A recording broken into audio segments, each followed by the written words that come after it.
Dear friends, இன்றைக்கி கடையில் 2 kilo தக்காளி வாங்கிட்டு வந்தாங்க. வாங்கிட்டு வந்து அதை எப்படி ஒரு 10 நாளைக்கு மேலே கெடாமல் பாதுகாக்கலான்றதை பார்க்கலாங்க.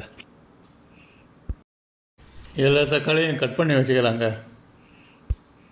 வாங்கிட்டு வந்து அதை கட் பண்ணிவிட்டு இந்த மாதிரி கட் பண்ணிவிட்டு அதை மிக்சியில் போட்டு நல்லா மாவாக அரைச்சிக்கலாங்க. அப்போ தான் தோலெல்லாம் நல்லா ஸ்மாஷ் ஆகிடும். மிக்சியில் அரைச்சதை ஒரு தகுந்த வானலில் ஊற்றிக்கலாங்க. அப்படியே எல்லாத்தையும் ஊற்றிக்கலாம். இதை வானலில் ஊற்றிட்டுங்க, வானலியை அடுப்பில் வச்சிடலாங்க. நம்ம 2 கிலோ தக்காளி வாங்கினதுங்க. இதில் வந்து 1 டம்ளர் எண்ணெய் ஊற்றிக்கலாங்க.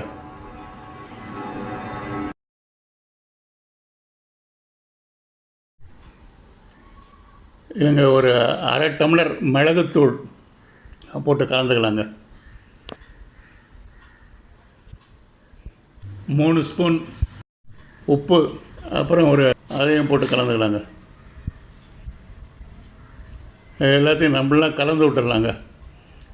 கலந்து விட்டு நல்லா கொஞ்சம் சுண்ட விடலாம். கொஞ்சம் சுண்டட்டும் அப்படியே. இப்போ இதை வந்து ஒரு மூடி போட்டு மூடி வச்சிடலாங்க.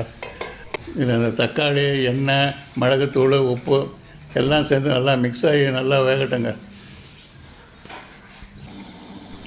இந்த மூடியை எடுத்து வச்சிடலாங்க. இப்போ ஸ்டவ்வையும் ஆஃப் பண்ணிடலாம். அது கொஞ்ச நேரம் ஆறட்டுங்க. அப்படியே கொஞ்சம் நல்லா ஆறட்டும். அது நல்லா ஆறின உடனேங்க ஒரு பீங்கான் ஜாடி ஒன்று எடுத்துக்கலாங்க. எடுத்துகிட்டு நல்லா உள்ளே தண்ணி இல்லாமல் நல்லா துடைச்சிக்கலாம். தண்ணி இருந்ததுன்னா கொஞ்சம் கெட்டு போகும். அது ஆனால் தண்ணி இல்லாமல் நல்லா துடைச்சிட்டு இந்த வானிலையிலேருந்து அதில் எடுத்து கொஞ்சம் கொஞ்சமாக போட்டுக்கலாங்க.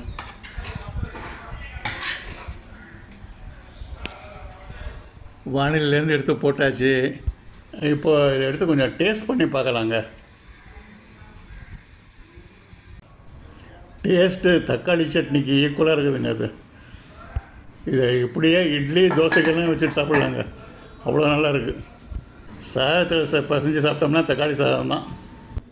இதை கொதிக்கிறப்பவேங்க மிளகு பொடி, உப்பு போடுறப்பயே மசாலா பொடியும் ஒரு 3 ஸ்பூன் போட்டோம்னா அவ்வளோ டேஸ்ட்டாக இருக்குங்க.